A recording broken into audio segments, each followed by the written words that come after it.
नमस्कार। फरीदाबाद यहाँ पर हजारों की संख्या में लोग हैं जो कि यहाँ पर जाम लगा रखा है तोड़ फोड़ के विरोध में। यहाँ पर जितने भी फार्म हाउस तोड़े गए उसके विरोध में ये देखें काफी संख्या में यहाँ पर पुलिस मौजूद है और महिला भी कहीं ना कहीं आप देख सकते हैं नीचे टेंट लगा करके बैठी हुई हैं। वो आप देख सकते हैं, ये देखें तमाम महिलाएं बैठी हुई हैं टेंट लगा करके, और ये आप देख सकते हैं फरीदाबाद। और यहाँ पर काफी संख्या में जो लोग हैं वो हैं, काफी संख्या में पुलिस मौजूद है और जानेंगे यहाँ पर लोग हैं जो उनसे जानने की हम कोशिश करेंगे। ये आप देख सकते हैं, ये देखें जब देश आजाद नहीं था, सुप्रीम कोर्ट संसद नहीं था, तब से है हमारा इतिहास यहाँ पर, ये लोगों का कहना। और बात करेंगे यहाँ पर भैया। जी भैया, आज यहाँ पर रोड जाम किया हुआ है तमाम अनंतपुर वासियों, क्या कहना चाहेंगे? भाई साहब, हमारा गांव अनंतपुर 1300 साल का इतिहास रखता है। 700 साल की हमारी आबादी का इतिहास है।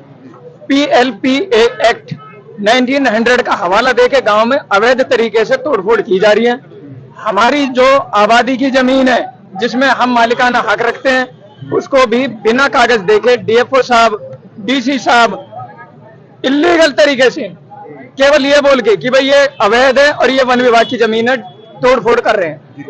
हमारा इतिहास शिलालेखों में, अभिलेखों में, पुरातत्व विभाग में हमारा अनंतपुर डैम, सूरज कुंड, ये सब एक ही एरिया है। भारत सरकार, हरियाणा सरकार, तमाम तरह के जो भी रेवेन्यू रिकॉर्ड है सब में इतिहास हमारा दर्ज है।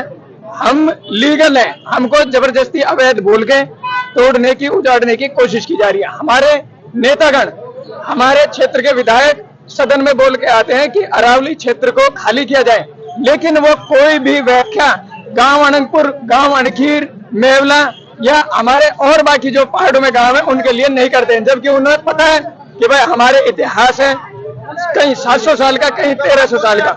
हमारे जो मंत्री साहब है श्री कृष्णपाल जी, उनको पता है हमारे गांव के बारे में, वो क्यों सदन में नहीं बोले? और क्यों वो सदन में नहीं बोलते? वो सरकार में इतनी हिम्मत रखते कि हमारे नायब सैनी साहब जो CM है, वो ये कहते हैं कि मुझे जरूरत होती है तो मैं कृष्णपाल से सलाह ले लेता हूँ, तो वो क्यों सलाह नहीं देते नायब सैनी साहब को? क्यों वो संशोधन नहीं करते कानूनों में? क्यों वो हमारे गांव को लीगल नहीं करवाते? हमारे सवाल है, हमारे मंत्री जी जवाब दे।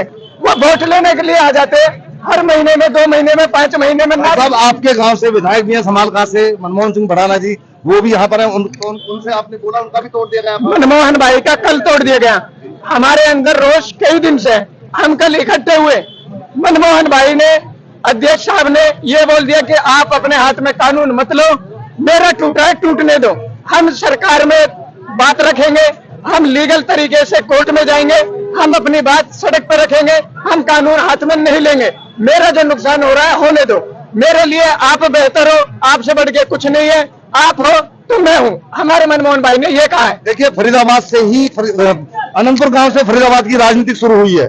यहाँ से बड़े नेता निकले हैं, कई नेता निकले हैं यहाँ से, और इसी को दरकिनार किया जा रहा है। हम 20 साल से सांसद रहे, 20 साल हम मंत्री रहे, 20 साल हम पार्षद भी रहे, और आज भी ट्रिपल इंजन की सरकार में हम तीनों जगह भागीदार हैं। लेकिन बात यह है कि केवल ये बोल के कि सुप्रीम कोर्ट का आदेश है जी, गांव तोड़ा जाएगा या गांव की जो भूमि है वो तोड़ी जाएगी, कमर्शियल हवाला दे देते हैं। ये आप पीछे बिल्डिंग देखो, ओमेस बनी हुई है, क्या ये कमर्शियल बिल्डिंग नहीं है? भाई डेवलपर्स ने गांव वालों से जमीन खरीदी और ये बिल्डिंग यहाँ पे डेवलप की, तो एक कमर्शियल उसमें ही आती है, करो डिमोलिश। क्यों इनको CLU देकर क्यों लीगल कर दी गई है? ये लीगल कर दी, जिमखाना क्लब लीगल कर दिया, सेक्टर 21 लीगल कर दिया। आपने गांव क्यों लीगल नहीं किया? आपने क्यों अधिकारी गांव में नहीं भेजे लीगल करने के लिए? क्यों अधिकारियों को ये नहीं बोला गया कि आप गांव जाकर ये जायजा लेके आइए, लोगों से पूछ कर? 1300 साल का हमारा भाटों के पास रिकॉर्ड है, जिसको सुप्रीम कोर्ट भी मानता है।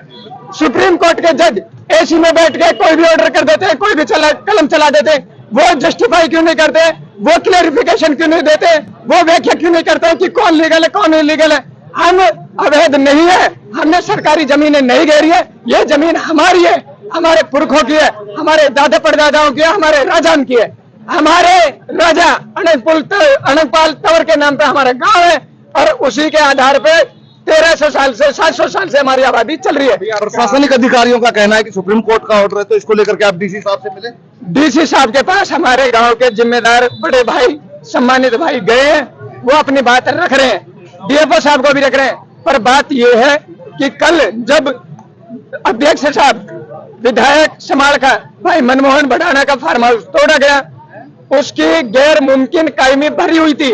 उस जमीन पे आबादी दर्ज है 80 के रिकॉर्ड के हिसाब से, 78 के रिकॉर्ड के हिसाब से। हमारे यहाँ पे PLPA एक्ट लागू होता है 92 के हिसाब से, 80 के हिसाब से। जब DFO ये कह देता है मौके पे कागज देख के कि ये अवैध है, तो वो हमारे गांव के प्रति क्या वो बोल पाएंगे, क्या व्याख्या कर पाएंगे? हमारा वहां पे आनंदवन टूटा है, वो हमारे गांव के हमारे भाइयों का है और वो लीगल है, वो हमारी संपत्ति है। वहां पे गैर मुमकिन आबादी है, हमारा गांव बसा हुआ है। आज हम अपने रोजगार वहां पे कर रहे हैं, हम अपनी धरती पे ही तो रोजगार करेंगे। हमने सरकारी तो नहीं घेरी है, हम अपनी धरती पे अगर रोजगार कर रहे हैं तो वो गैर कानूनी हमें कैसे कर रहे हैं? क्या हम कटोरा लेके बैठ जाए चौक पे? क्या हम मर्डर करने लगे? हम क्या करें भाई? हम अपनी धरती से ही तो कमा रहे हैं, ये धरती हमारी है, हमने किसी की घेरी नहीं है। ये जो खोरी तोड़ा गया है, जो वो आवाज उठाते हैं, कहीं कोर्ट में बोलते हैं, कहीं कुछ बोलते हैं, वो अवैध थी, वो सरकारी संपत्ति थी।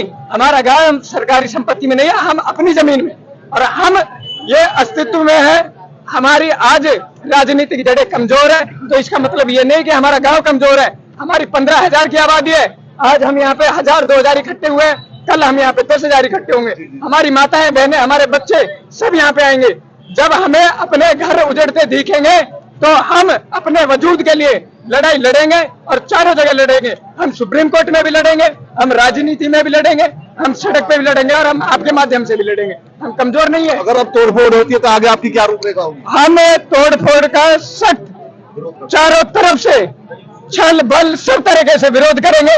अभी हम प्रशासन से हाथ जोड़ के विनती कर रहे हैं, हम केवल शांतिपूर्ण तरीके से अपना रोज जाहिर कर रहे हैं, प्रदर्शन कर रहे हैं। हम उनसे हाथ जोड़ रहे हैं, तथ्यों के आधार पर कार्रवाई की जाए।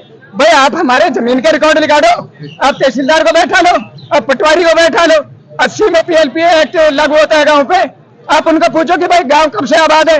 अगर आज मेरा एक घर है, आने वाले 10 साल में मेरे 2 बच्चों का 2 घर हो जाएंगे, फिर 10 साल में मेरे 2 बच्चों के 2 बच्चे हो जाएंगे, हमारे 6 घर हो जाएंगे। क्या ये गांव 39 के रिकॉर्ड में लाल डोरा गांव का दिखाया गया है? क्या तब से अब तक गांव नहीं बढ़ेगा? अगर मेरे बच्चे होंगे, मेरे बच्चों के बच्चे होंगे, वो घर तो मेरे उधर ही बनाएंगे, वो कहीं जाके पाकिस्तान में, अफगानिस्तान में, अमेरिका में तो नहीं बसेंगे।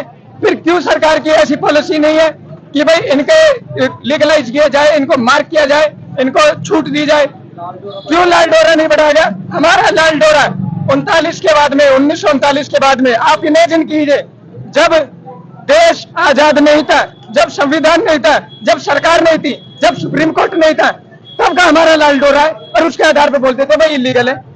कैसे बोलते थे इलीगल है? क्या जब देश आजाद हुआ तब हमारा लाल डोरा बढ़ाया गया? भारत सरकार, हरियाणा सरकार, हरियाणा बना 66 में, क्या हरियाणा सरकार ने हमारा लाल डोरा बढ़ाया? 78 में अगर फरीदाबाद बनता है तो क्या फरीदाबाद के बाद में हमारा लाल डोरा बढ़ाया? हमारी 2012 में गांव की चकबंदी होती है, और चकबंदी बहुत बेकार, क्या 2012 में हमारा लाल डोरा बढ़ाया गया? अभी क्या हमारा लाल डोरा बढ़ाया गया है? ये कार्रवाई जो हो रही है, ये क्या आज भी हमारे साथ अन्याय चरम सीमा से पार कर चुका है। हमारी जो एग्रीकल्चर की जमीन है उसको भी फॉरेस्ट बोलते थे। हम बिजली का मीटर लगवाना होता है, हम जाते हैं फॉरेस्ट के पास, 2500 रुपया का बिजली का मीटर लगता है साहब। हम फॉरेस्ट में जाते हैं, 5000 रुपए देके NOC लेते हैं, 15 दिन चक्कर लगाते हैं, हाथ जोड़ते हैं, बाबूजी बाबूजी करते हैं, तब हमें NOC मिलती है हमारी एग्रीकल्चर जमीन के लिए। क्यों? DC साहब को हमने मेल किया हुआ है 1 महीने पहले, DC साहब की तरफ से जवाब नहीं आया। DC साहब जवाब दें इस बात का कि भाई गांव की एग्रीकल्चर की जो जमीन थी, जिसके लिए मीटर लगाने के लिए अप्लाई करते हैं, गर्मी पड़ रही है, बिजली वाले छापे मार दें। शासन प्रशासन, हम लड़ना शासन प्रशासन से नहीं चाहते, हम अपने मुद्दे, हम अपनी बात, हम अपनी सच्चाई उनके सामने रख रहे, वो बताए ना, जवाब दे, वो तर्क वितर्क करे हमारे सामने आगे, हमारे बड़े बुजुर्गों के सामने तर्क वितर्क करे, हमारी माताएं बहनें से पूछे। पहले समाज कम एजुकेटेड था, लोगों को ज्यादा जानकारी नहीं थी, आज हर बच्चा, हर व्यक्ति जानकारी रखता है। और हमारा गांव जो सिर्फ और सिर्फ आज इकट्ठा हुआ है, वो केवल इस कार्रवाई के खिलाफ हुआ है। ये जो फार्म हाउस है, ये हमारे अपने हैं, हमारे गांव वालों के हैं, और वो लीगल उसमें, वो किसी सरकारी जमीन में नहीं है जी, वो हमारी आबादी, गैर मुमकिन आबादी जमीन है। उसमें हम अपने भरण पोषण के लिए, हम अपने परिवार पालने के लिए केवल काम कर रहे हैं। कोई दिक्कत नहीं, आप हमारा रोजगार छीनो। अब न्यूज़पेपर में 6000 घरों का हवाला देके दे देते हैं, और हमारे न नेता बोल रहे हैं, न हमारा कोई सरकारी अफसर अधिकारी बोल रहा है। न्यूज़पेपर में एक तरफ ये ऐलान करते हैं कि अनंतपुर में 6000 इलीगल कंस्ट्रक्शन है तोड़ी जाएंगी, कोई सफाई देता है? नहीं देता। क्यों नहीं देता भाई? जब आपको कोई कार्रवाई नहीं करनी है, इनसे पर्सनल फोन पे बात कर दे, गांव में कोई कार्रवाई नहीं होगी, तो ये गलत है। आप आइए, गांव वालों के बीच में बैठिए, आप बताइए क्यों संसद में हमारे मंत्री साहब नहीं बोले? भाई हमारे मंत्री साहब पूरी सरकार हिलाने का दम रखते हैं, मोदी साहब से सीधी कांटेक्ट है, क्यों नहीं बोला उन्होंने? हमारे विधायक जी हमारे गांव से बने हुए 4 दिन पहले सदन में बयान दे के आते हैं कि PLP एक्ट के तहत अरावली में कार्रवाई कर दो। हमारे गांव में 4 दिन बाद आके माला पहन रहे हैं वो, क्यों उन्होंने अभी तक कोई रिस्पॉन्स नहीं दिखाया? बात डाली जा रही है फार्म हाउस पे कि फार्म हाउस टूट रहे हैं, फार्म हाउस टूट रहे हैं। चलो कोई दिक्कत नहीं, हमने मान लिया फार्म हाउस टूट रहे, हमारे तो टूट गए, हम दोबारा बना लेंगे, कोई दिक्कत नहीं बनेंगे। लेकिन उस बात का जवाब दो, न्यूज़पेपर में क्यों दे रहे हैं कि 6000 घर टूटेंगे? भाई क्लियरिफाई करो ना, व्याख्या करो, सुप्रीम कोर्ट व्याख्या करे, बताए, लोगों का दर्द समझाए। किसी की 10,000 कमाई, किसी के 12,000 कमाई, किसी के 15,000 कमाई, जीवन भर हमारे बाप दादाओं ने कमाई कर करके आज मकान बनाए हैं। हम 50 साल पहले तक कच्चे मकानों में रह रहे हैं, आज हमने पक्के मकान देखे। क्या हमें अधिकार नहीं है? क्या हम अपने बच्चों को जुड़वा दें, मरवा दें? सिर्फ 2 बात है, हम प्रशासन से कोई भी विरोध वाली बात नहीं कर रहे, हम अपनी जायज बात कह रहे हैं, आपके लिए बोल रहे हैं, हम अपने हक के लिए लड़ रहे हैं।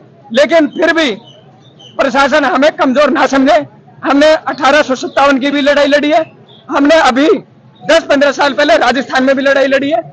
राजस्थान आंदोलन सबको पता है, हम इसको जात पात पे नहीं ले जाना चाहते, लेकिन गुर्जर इतने कमजोर नहीं है, अस्तित्व की लड़ाई आएगी तो। फरीदाबाद आप देख सकते हैं, यहाँ पर हजारों की संख्या में जो अनंतपुर गांव के लोग हैं और तमाम जो लोग हैं जिनके आशियाने या टूटे जा रहे हैं, उनको लेकर के आज देख सकते हैं अनंतपुर में लोगों ने रोड पर जाम लगा दिया है। और ये आप देख सकते हैं काफी संख्या में यहाँ पर पुलिस फोर्स मौजूद है, जो कि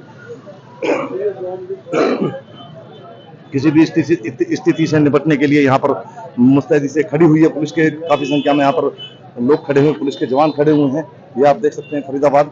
तो देखना यह है कि आज यहाँ पर कार्रवाई होती है या नहीं होती है, ये तो बाद में पता चलेगा। लेकिन आपको बता दें, यहाँ पर कई पुलिस की गाड़ियां खड़ी हुई हैं। ये आप देखें तो पुलिस के जवान यहाँ पर, ये देखें सैकड़ों की संख्या में यहाँ पर आज पुलिस के जवान पहुंचे हैं, जो कि इस कार्रवाई के चलते पहुंचे और यहाँ पर जो लोगों ने जाम लगा रखा है उसको लेकर के यहाँ पर पहुंचे हैं।